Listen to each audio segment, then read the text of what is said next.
Hombre Nuevo Digital presenta Pura Vida Cultural. Pura Vida Cultural.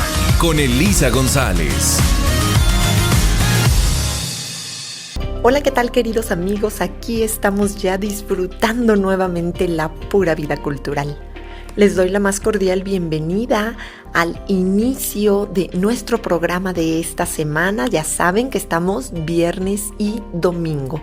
Y el día de hoy, y también respondiendo a peticiones diversas que me han hecho, voy a hablar en esta primera parte, y terminaremos el domingo con la segunda, de el Palacio de Bellas Artes de nuestra hermosísima Ciudad de México. Quiero recordarles que pueden comunicarse con nosotros, por favor, háganlo. Tenemos un teléfono con un WhatsApp en la agencia que es el 55 36 75 6059. Asimismo, estamos en las diversas redes sociales como Instagram y Facebook. Pura Vida Cultural, así es como nos encuentran. Nuestra página pues está en construcción porque estamos ya a punto de empezar en el mes de junio diversas actividades culturales en este estudio en la colonia Narvarte, donde tendremos catas y toda una serie de eventos, cursos, talleres, pues ya saben, relacionados con el arte y la cultura en general. Asimismo, pues me encuentran a mí personalmente tanto en Facebook como en Instagram como Elisa González. Elisa con S, González las dos con Z, así estoy en Facebook, y en Instagram es elisagonzalez.pbc. PBC de Pura Vida Cultural, donde me dará muchísimo gusto estar en contacto con ustedes. Y también quiero agradecer a Hombre Nuevo Digital por prestarnos sus micrófonos como cada semana para estar con ustedes compartiendo todas estas experiencias culturales. Gracias por escribirnos, por sus mensajes, por acompañarnos constantemente. Asimismo, pues recuerden que pueden enviarnos sugerencias de cursos, talleres, recorridos, también de temas que quieran que tratemos o que se traten directamente aquí en nuestro programa de radio. Y pues para empezar con el Palacio de Bellas Artes, me gustaría hablar de la construcción del mismo, ya que como antecedente inmediato, el edificio albergaba el antiguo Teatro Nacional, así que originalmente no iba a ser el Palacio de Bellas Artes, sino el Teatro Nacional, el más importante en su género en la vida artística y cultural de nuestro país. Y pues esto ocurriría en la segunda mitad del siglo XIX. Se construyó por iniciativa del empresario Francisco Arbeu y del entonces presidente de la República, Antonio López de Santa Anna. Y bueno, ese antiguo Teatro Nacional tuvo en la dirección del proyecto y su ejecución al arquitecto español Lorenzo de la Hidalga, quien vivió del año 1810 a 1872 y pues muchos de ellos en nuestro país.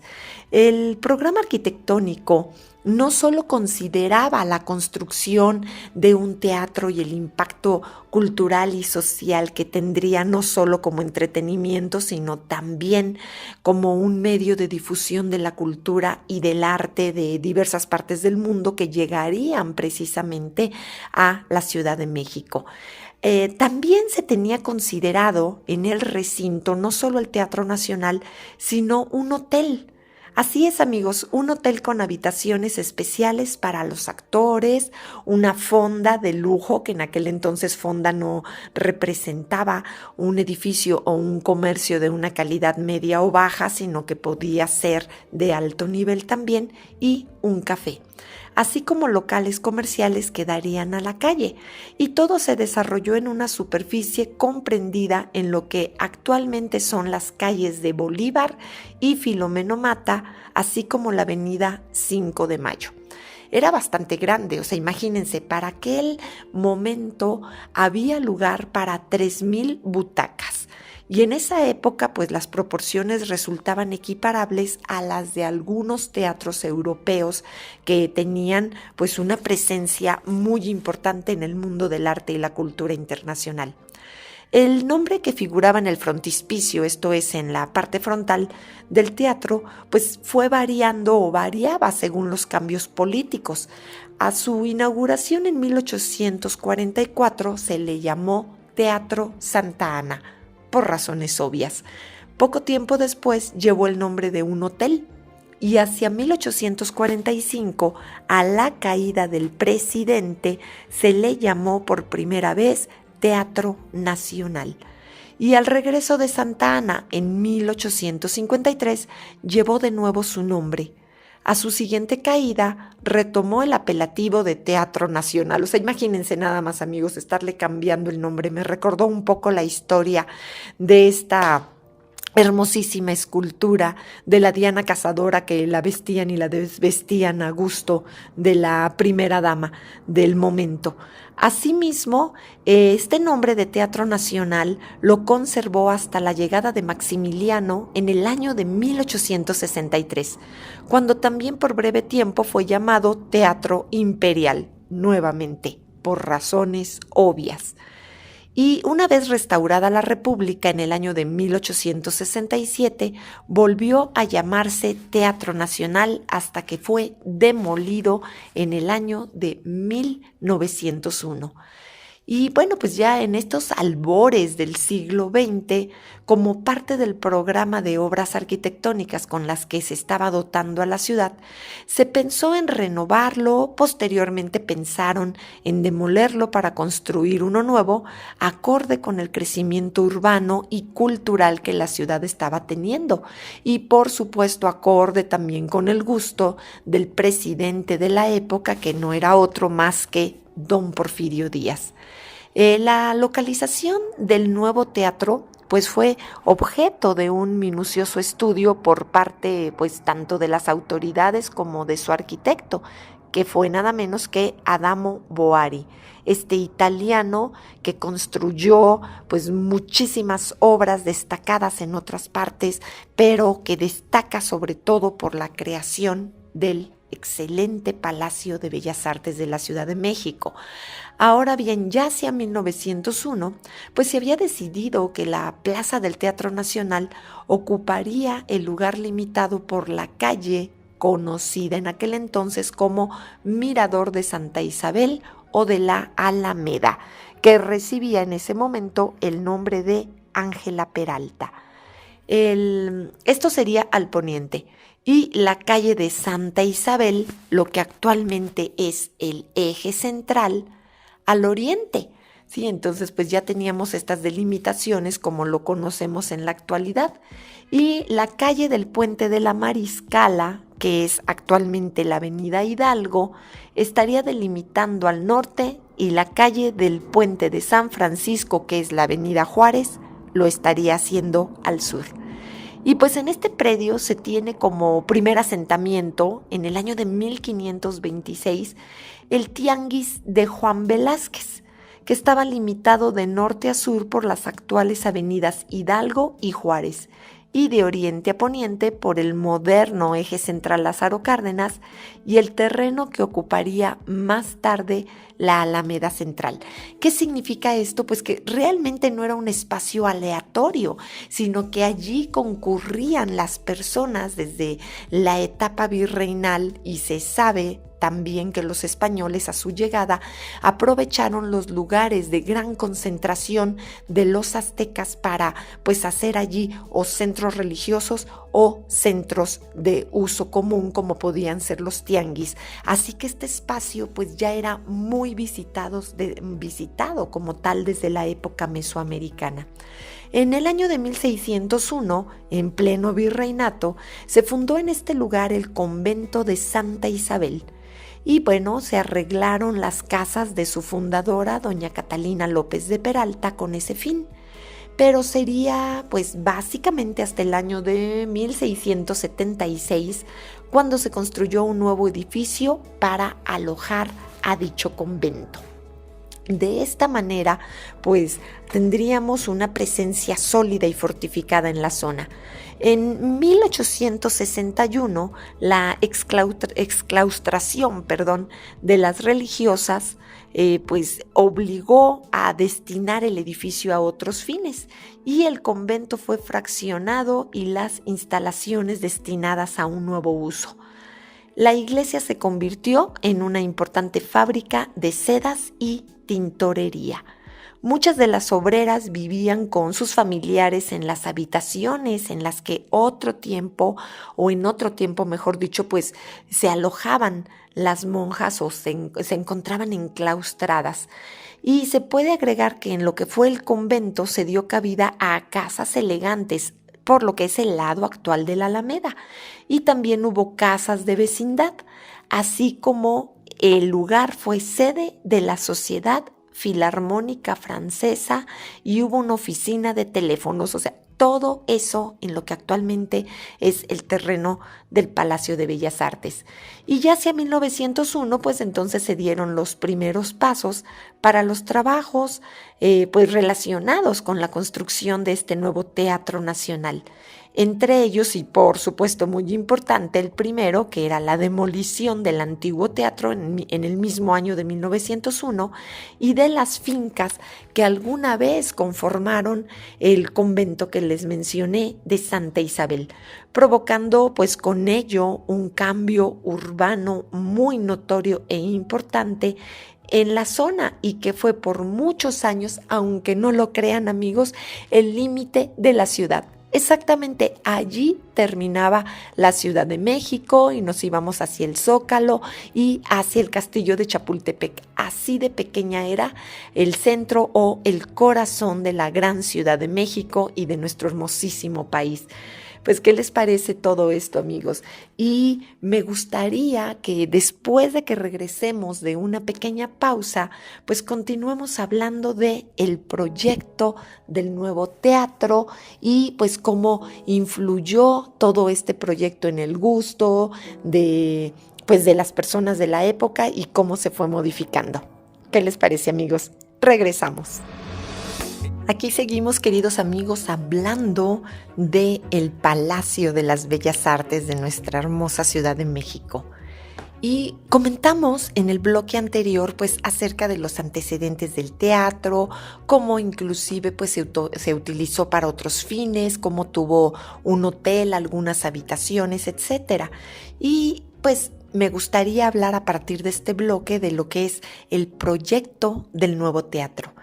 En el año de 1901 se firmaron los contratos para la ejecución del proyecto de reforma de dicho Teatro Nacional y de construcción también del edificio de Correos, este hermoso edificio que se encuentra a un costado del Palacio de Bellas Artes en el eje central esquina con calle de Tacuba.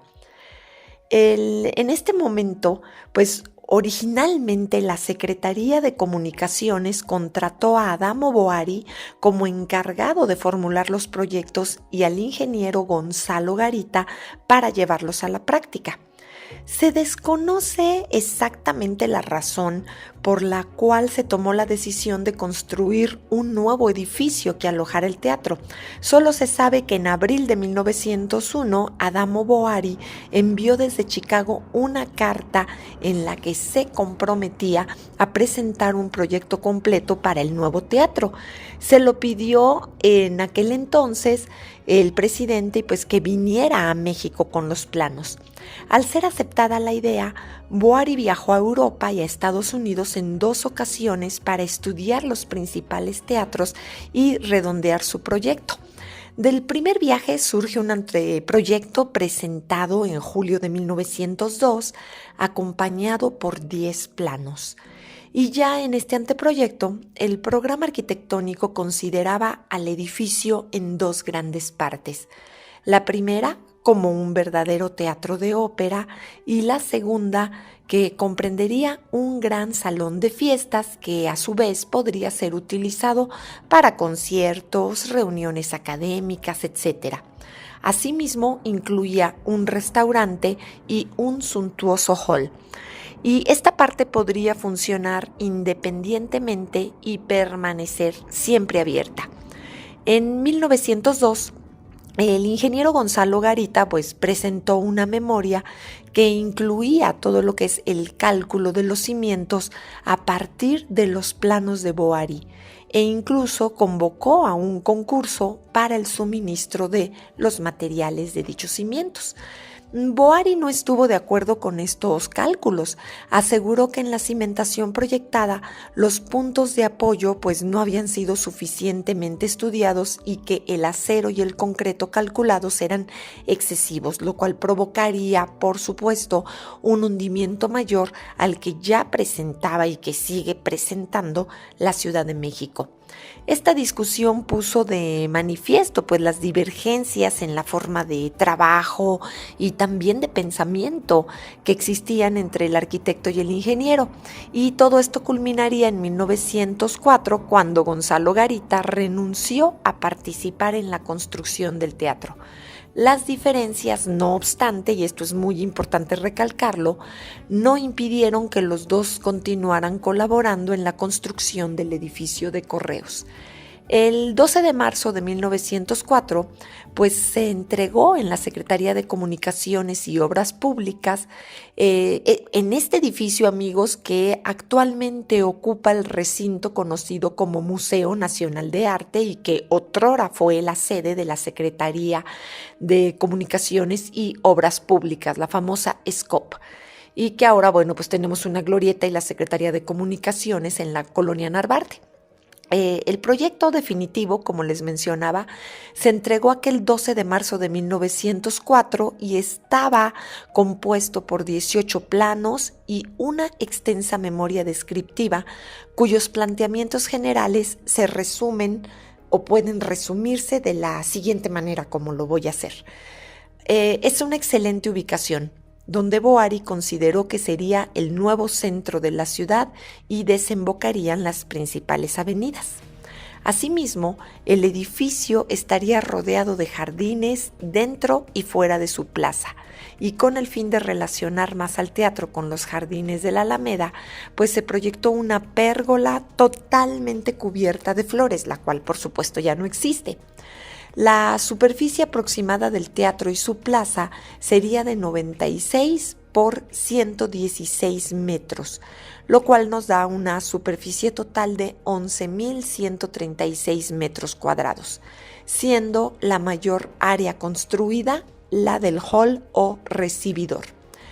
En el sistema constructivo se empleó, o bueno, ellos proyectaban en ese momento con la presentación de toda la idea o de todo el proyecto como tal, valga la cacofonía, que se emplearía una estructura de acero para muros y techos y una plataforma rígida de acero y concreto con poca profundidad de excavación para la cimentación. Es lo que conocemos como cimentación tipo Chicago, con una ataguía perimetral, y los muros interiores serían de concreto y los exteriores estarían revestidos con piedra tallada. Quiero aquí hacer una pequeña nota. La cimentación Chicago pues se basa en esta estructura precisamente de acero, donde se va formando como un entramado o un pequeño enrejado, y en él pues es posible apreciar como si fuera una cuadrícula, y entonces van líneas rectas, sobre esta base van otras líneas, digamos, si unas van en horizontal, las otras van en vertical y luego van diagonal hacia un lado, diagonal hacia el otro, y esto le da una gran fortaleza a la estructura. Y además le da una capacidad de hundimiento uniforme. ¿Qué significa esto? Que el edificio sea hundido, pero no lo ha hecho como nuestra Catedral Metropolitana, por ejemplo, que es muy notorio en el área del Sagrario Metropolitano, donde observamos que se carga hacia la derecha y que hay que estar inyectando concreto para que se enderece. En el caso del Palacio de Bellas Artes, el hundimiento se da en plataforma o en bloque y esto permite que se conserve pues derecho e íntegro. En las fachadas y formas exteriores se seguiría la línea del estilo de la época denominado Art Nouveau, que era un movimiento de gran actualidad a principios del siglo y que según Boari el revestimiento pues trataría de exponer los elementos constructivos, pero sobre todo el acero.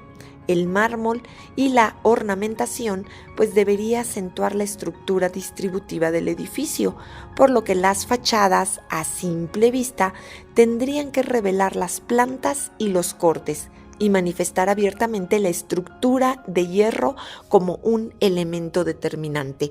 Recordemos, amigos, que el hierro pues tenía una gran presencia previa en el siglo XIX, pero sobre todo a partir de 1883 por esta feria industrial que se da en París y donde se construye en honor a ella la Torre Eiffel, la cual se supone que estaría solamente el tiempo que duraría la feria y posteriormente sería utilizada para otros fines y pues ahora sí que quitarían la construcción. Sin embargo, se volvió tan emblemática que bueno, pues podemos seguir disfrutándola hasta nuestros días.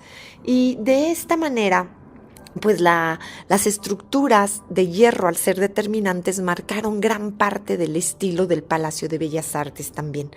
En los interiores se seguirían las mismas líneas impuestas por el Art Nouveau como una ornamentación orgánica, en la que se aplicarían o se emplearían pues algunas mayólicas y terracotas con esmalte, y la sala de espectáculos y el hall se decorarían con aplicaciones de cerámica, de hierro bronceado con gran profusión de flores naturales. Y el presupuesto, imagínense nada más, amigos, para que se den una idea, en el año de 1901 se estimaba para 4.190.844 pesos y el plazo para terminarla pues era de 4 años y bueno, esto ya ocurrió hacia el año de 1904.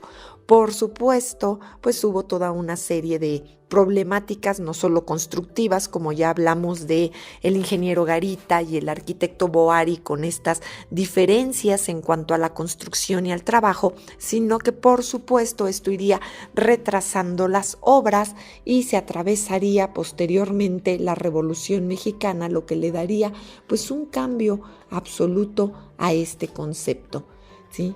Y pues amigos, aquí estamos conociendo parte de esto, parte de lo que es toda la estructura como tal.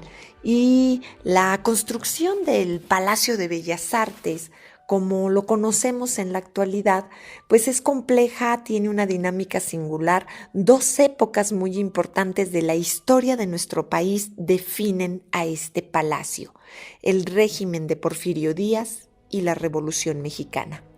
Ya como les comenté, pues la obra inicia propiamente, aunque estaba considerado desde el año 1901, sería hasta el año de 1904 cuando se inicia, y se ve interrumpido por periodos, sobre todo a partir del año de 1912, fecha en la que fueron cambiadas todas las condiciones del contrato de Adamo Boari, y esto pues evidentemente tras el exilio de don Porfirio Díaz y la llegada al poder de Madero, pues cambian todas las condiciones y esto afectaría la construcción de este hermoso Palacio de Bellas Artes.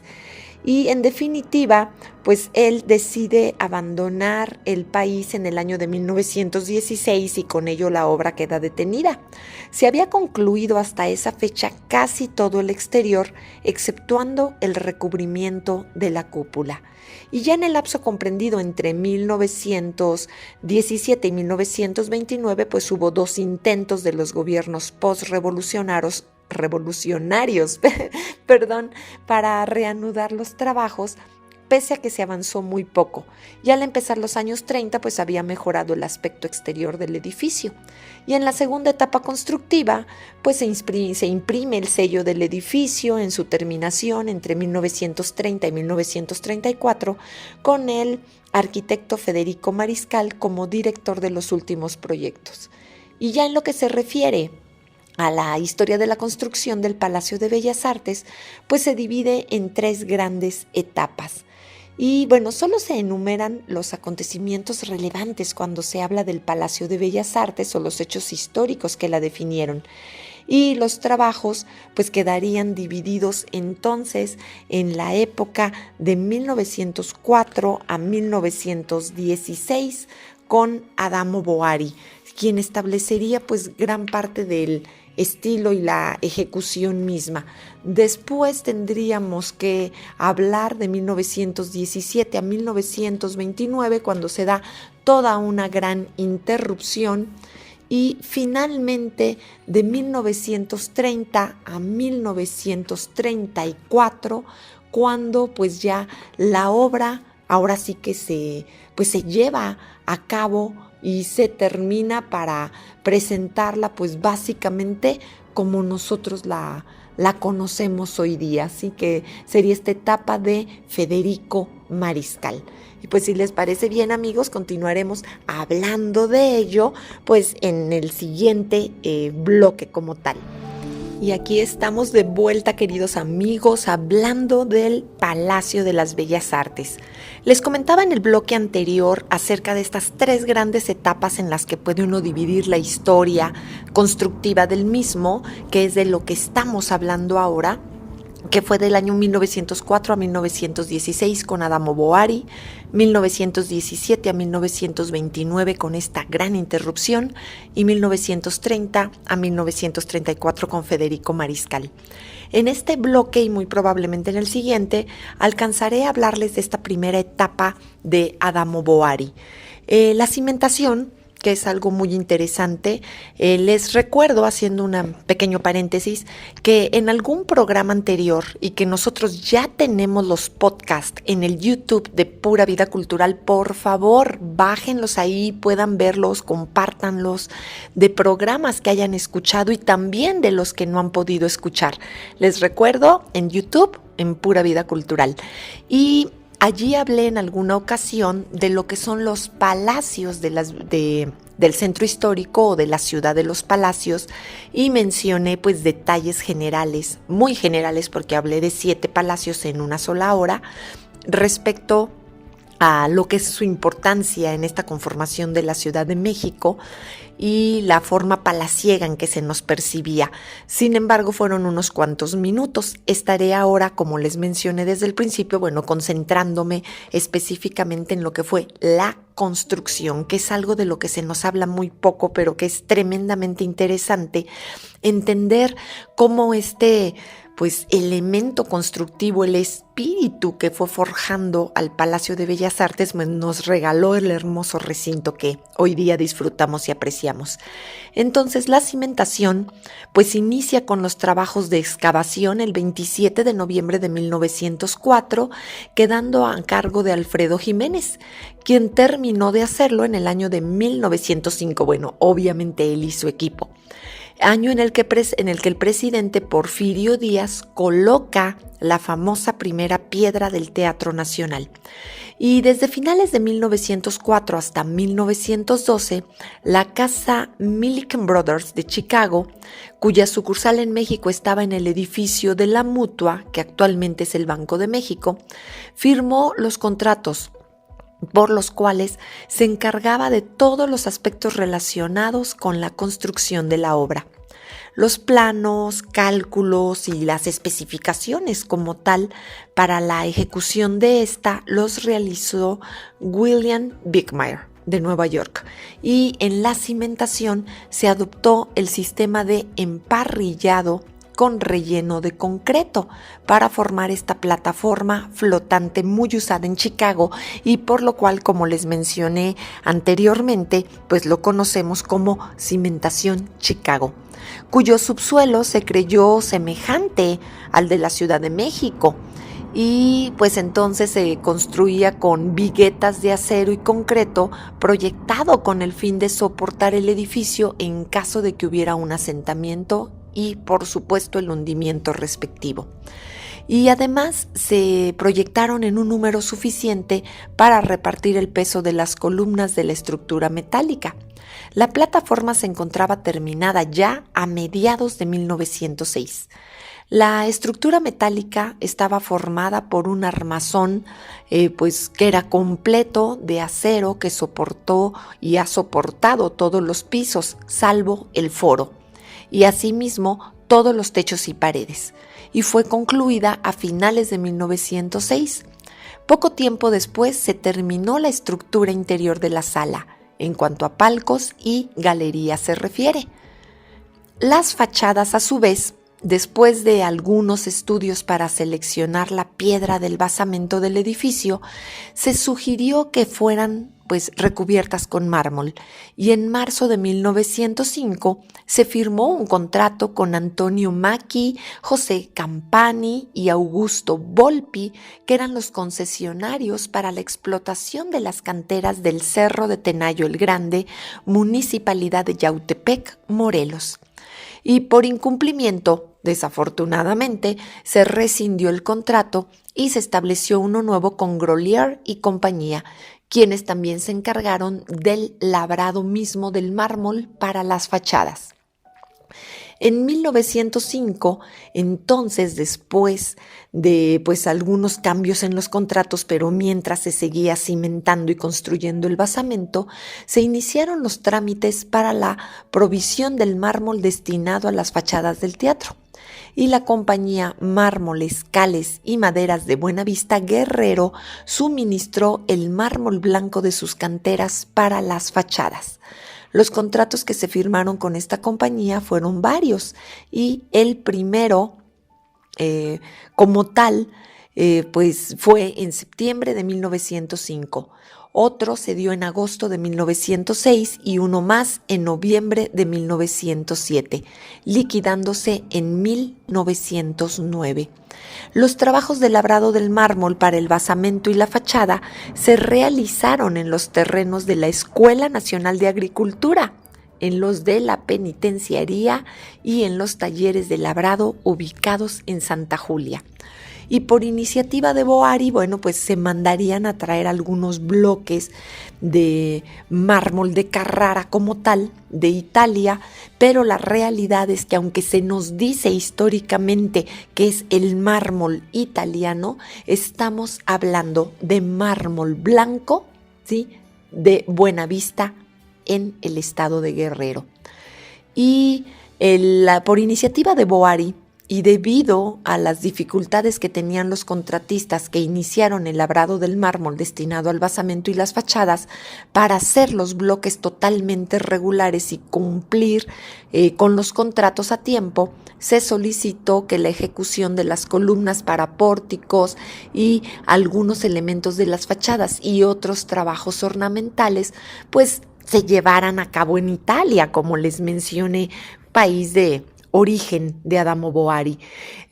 Aquí es donde nos damos cuenta que, si bien hay una gran cantidad de material mexicano, lo que nosotros vemos como adornos y básicamente en la fachada, en algunos detalles importantes, es italiano. Dos casas se encargaron de la mayoría de los trabajos de labrado del mármol ornamental, que fueron la Walton Goodyan Cripps y la Triscornia and Henricks, que subcontrataron talleres de Carrara en Italia, entre los que destacó el de Carlo Nicoli. Entonces, aquí cabe hacer esta acotación, amigos, que realmente no es que estemos ante un edificio con material italiano, sino que lo que tenemos es ornamentación realizada en Italia y que complementa todo lo que era el mármol blanco del estado de Guerrero en México. La ornamentación, para su ejecución en la parte artística y técnica, Boari decidió comisionar a artistas extranjeros de gran fama en el momento y que eran especialistas en maquinaria escénica. Debido a esto, en el año de 1906, el arquitecto se dirigió en 2 ocasiones a Estados Unidos y a Europa para visitar a los artistas en sus talleres y también a algunos técnicos, con el fin de comprometerlos y hacer los arreglos preliminares. La obra escultórica del teatro que fue propuesta por Boari se efectuó casi en su totalidad entre 1907 y 1912. siendo sus alcances los siguientes. 3 trabajos se le encomendaron al escultor Leonardo Bistolfi. Las 2 fuentes monumentales que serían colocadas a los lados de la fachada principal, el arco del proscenio en bajo relieve. Por el proscenio estamos entendiendo lo que es la nariz o la parte frontal del escenario, amigos, y obras escultóricas para el arco de la fachada principal. Y de los 2 primeros envió proyectos y maquetas que no llegaron a cristalizar, para finalmente ejecutar el tercer contrato que se firmó en el año de 1908. La composición de Bistolfi para el tímpano del arco tiene como figura principal una mujer desnuda que se llama la Armonía, y la rodean varias figuras. Les estoy hablando de la fachada. Estas figuras son alegóricas y en bajo relieve. La altura de la Armonía, aunque desde abajo no se percibe nada más que es grande, pues es de 3 metros, y el gran bajo relieve con el que forma un solo conjunto tiene un ancho cercano a los 11 metros. En el arco próximo superior al tímpano se encuentran 9 tableros con figuras de querubines que forman el bajorrelieve llamado Juego de Amor, realizado también por Bistolfi, quien hizo además 2 grupos para las rampantes del arco: la Inspiración, que está formado por una figura femenina desnuda en reposo y una alada que parece protegerla, y la Música, que consta de una figura masculina desnuda en reposo y otra alada en la misma actitud que la del grupo anterior. La longitud aproximada de estos 2 grupos de los pies a las alas es de 6.15 metros. Y para completar el trabajo en los arcos de la fachada principal, el escultor hizo los demás motivos decorativos para los tableros de su periferia. La casa Walton Goody & Cripps ejecutó las respectivas reproducciones de las esculturas de mármol de Carrara, las cuales se recibieron en el año de 1910. Pues, ¿qué les está pareciendo todo esto, amigos? Tenemos muchísimo que mencionar de toda esta etapa de Adamo Boari. Bueno, pues los trabajos de ornamentación contrataron al italiano Gianetti Fiorenzo para las figuras en yeso de los florones que representan la flora mexicana. Esto ocurrió en 1907 y entonces vemos imágenes de flor de ocote, girasol, piña.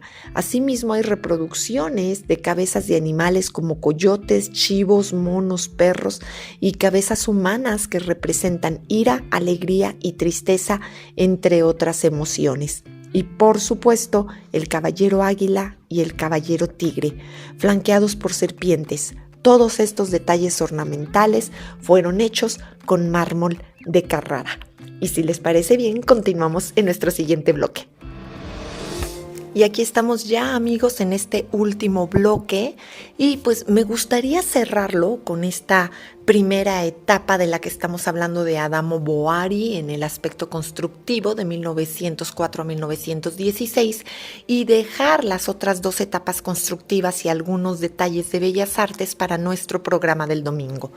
Entonces, para la realización del grupo escultórico que corona la cúpula, pues se convocó a un concurso en el que participaron el francés Antonin Merci y el húngaro Géza Marotti, resultando elegido el proyecto de este último. El grupo está formado por una base elíptica sobre la que descansan 4 grandes figuras femeninas aladas, colocadas alrededor de un motivo central que se encuentra rematada por un gran o una gran águila mexicana. En 1908 se pidió al escultor español Agustín Querol el proyecto de los 4 grupos destinados a rematar el volumen exterior del escenario. Cada uno constaría de un Pegaso y 2 figuras, dejándose una amplia libertad al escultor para desarrollarlos. Y entonces se ejecutaron los modelos de dos grupos diferentes. Les estaremos compartiendo estas imágenes históricas, amigos, en el espacio de Facebook y de Instagram de Pura Vida Cultural. ¿Sí? Y entonces se hicieron dos reproducciones de cada modelo. Cada grupo pues está formado por un caballo con grandes alas y dos figuras, una masculina sobre un Pegaso en actitud de emprender el vuelo y la otra femenina, que parece arrancada del piso por el impulso del despegue. Originalmente se ubicaron de acuerdo con el proyecto de Boari en los 4 ángulos del cubo del escenario en el año de 1912. Posteriormente, entre diciembre de 1921 y enero de 1922, fueron trasladados a la Plaza de la Constitución y colocados sobre los sendos pedestales de mármol en los ángulos de la explanada. Allí permanecieron hasta diciembre de 1928, cuando regresaron a los terrenos del teatro. Una vez concluido el edificio, se les construyó un nuevo pedestal. Los trabajos de herrería para el exterior estuvieron a cargo del artista italiano Alessandro Mazzucatelli, quien había ganado el Gran Premio de Viena antes de que se le encargara la forja de las rejas para las fachadas laterales. Firmó su contrato en 1909 y al año siguiente llegaron a México 10 rejas de hierro forjado, en cuyas composición pues figuran imágenes muy orgánicas al estilo Art Nouveau, que son tallos, hojas, palmas, liras, pero también serpientes, muy al estilo de este Art Nouveau mexicanizado. Hacia 1910 ya estaban armados los palcos y las galerías de la sala de espectáculos, pero aún faltaban los techos. De los trabajos realizados en el interior, pues las obras decorativas y técnicas más importantes fueron el plafón transparente, el arco del proscenio, el telón metálico, así como la instalación de toda la maquinaria escénica con sus accesorios. Esto es, el nacimiento de un teatro estaba ocurriendo.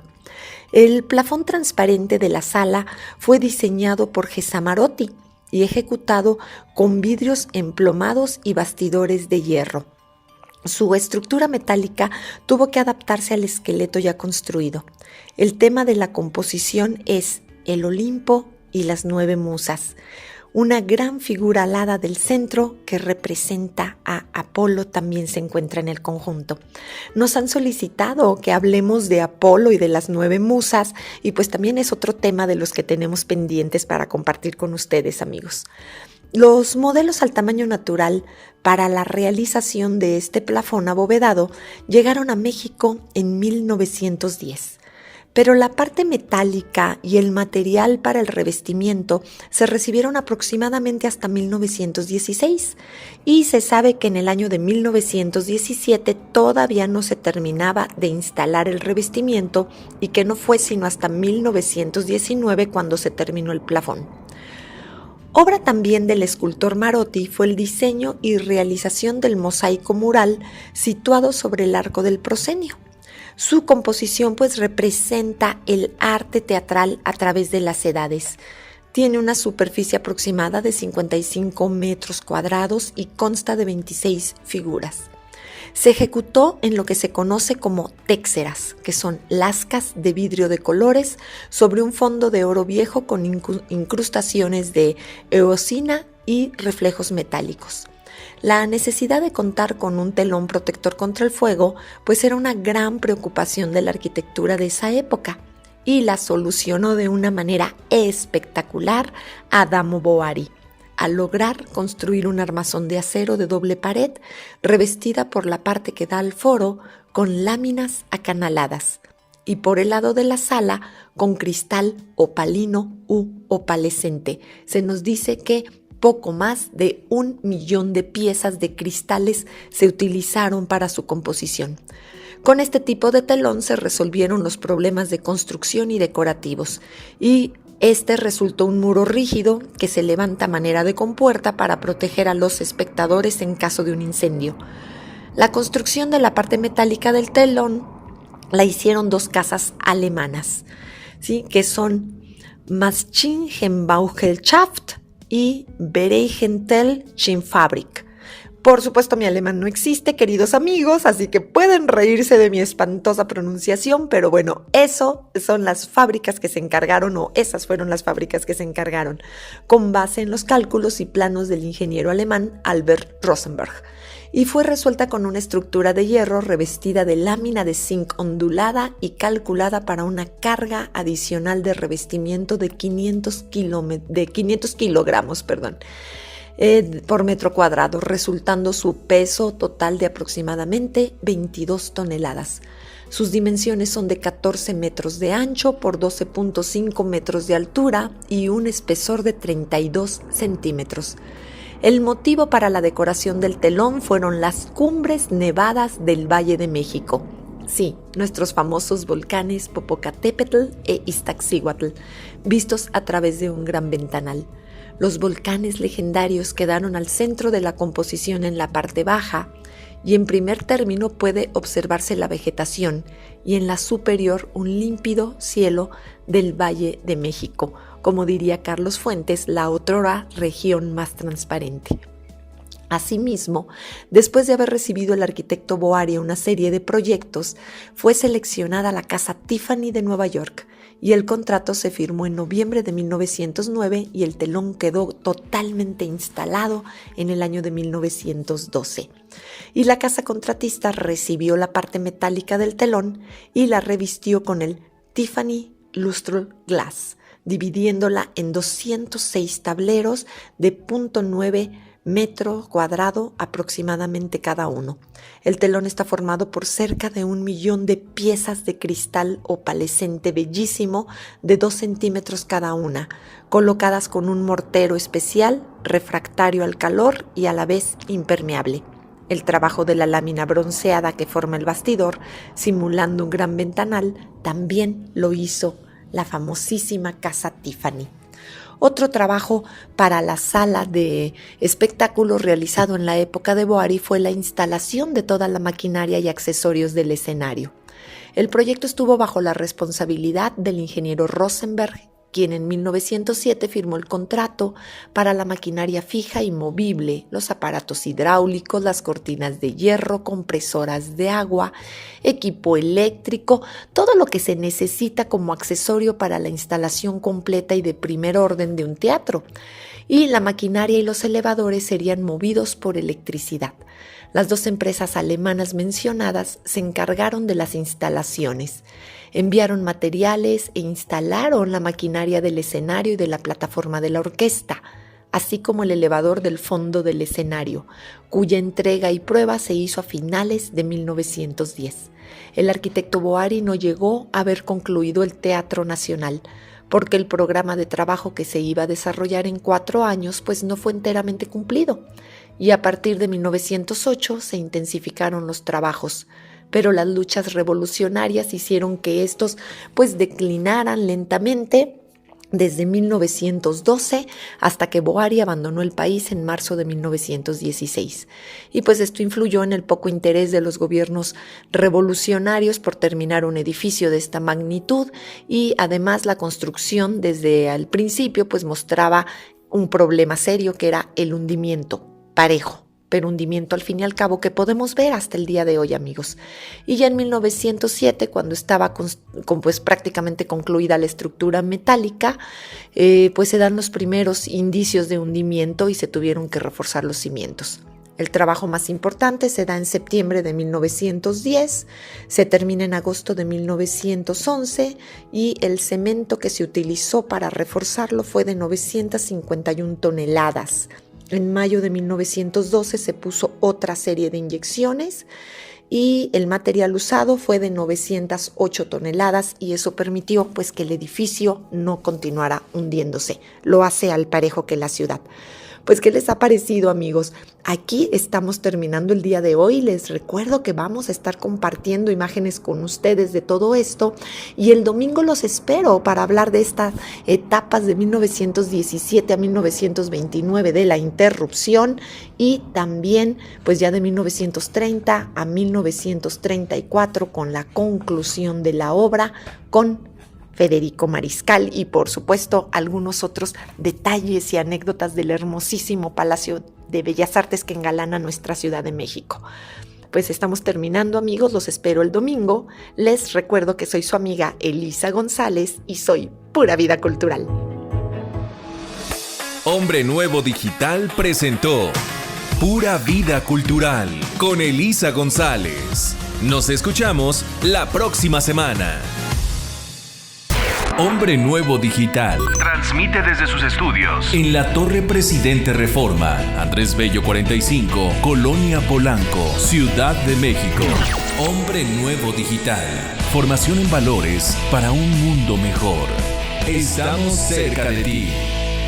Una estación de Hombre Nuevo México.